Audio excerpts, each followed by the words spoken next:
Shumë zëra, deri tani jo zyrtar, përflasin për shkarkimin e ambasadorit të Shqipërisë në Maqedoni të Veriut, Denion Mejdani. Sipas spekulimeve, kjo vjen pasi ky i fundit u ka dalë në mbështetje studentëve shqiptar që protestonin për gjuhën shqipe. Lajmin për shkarkimin e mundshëm të tij bëri bujë të madhe te komuniteti maqedonas. Madje mbrëm ka filluar edhe një peticion nga shqiptarët e Maqedonisë për mos shkarkimin e Mejdanit nga posti ambasadorit, me që cilësohet si një nga ambasadorët më të zëshëm pro të drejtave të shqiptarëve dhe më të zellshëm në Maqedoni. Vlen dhe as qeveria e Maqedonisë nuk ka bërë asnjë kërkesë për shkarkimin e ambasadorit të Shqipërisë në Shkup, Denion Mejdani. Kështu thot kryetari i Vlen Bilal Kasami, i cili duke komentuar punën e ambasadorit shqiptar në Maqedoni, tha se i njëjti është dashur më shumë të merret me përfaqësim dhe mbrojtjen e shqiptarëve dhe jo mbrojtjen e grupacioneve të caktuara politike, duke aluduar në BDI. Çështja e ambasadorëve është çështje e shteteve, të cilat i emërojnë dhe eventualisht vendosin për t'i tërhekur. Atë që mund të garantoj që Vlen, por edhe qeveria e Maqedonisë në asnjë moment nuk kanë pasur ndonjë kërkesë ndaj shtetit shqiptar për të tërhekur ambasadorin.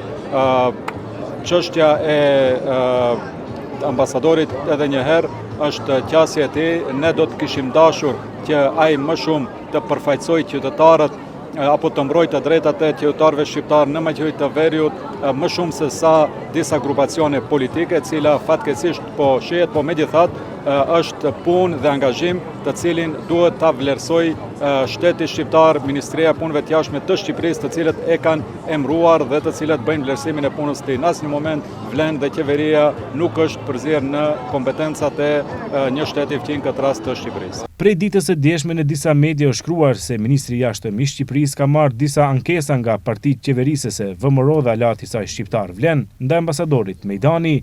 Në media thuhet se nisur nga ankesat e ardhura, po diskutohet një ndërprerje përpara kohë e mandatit të Mejdanit në Shkup, por Ministria e Jashtme e Shqipërisë ka hedhur poshtë këto pretendime, duke i quajtur tërësisht të pabazuara. Ministria e Punëve të Jashtme thekson se çdo vendimmarrje për emrimet apo lëvizje diplomatike bëhet në përputhje me legjislacionin në fuqi dhe se këto procese bazohen në analiza profesionale dhe institucionale, me synim përdorimin sa më efikas të burimeve njerëzore dhe në funksion të prioriteteve të politikës së jashtme të Shqipërisë. Ndërkaq Mejdani haptëzi ka mbështetur protestat, madje edhe ka bërë fushata online në mbështetje të gjuhës shqipe dhe studentëve që kërkonin gjuhën shqipe.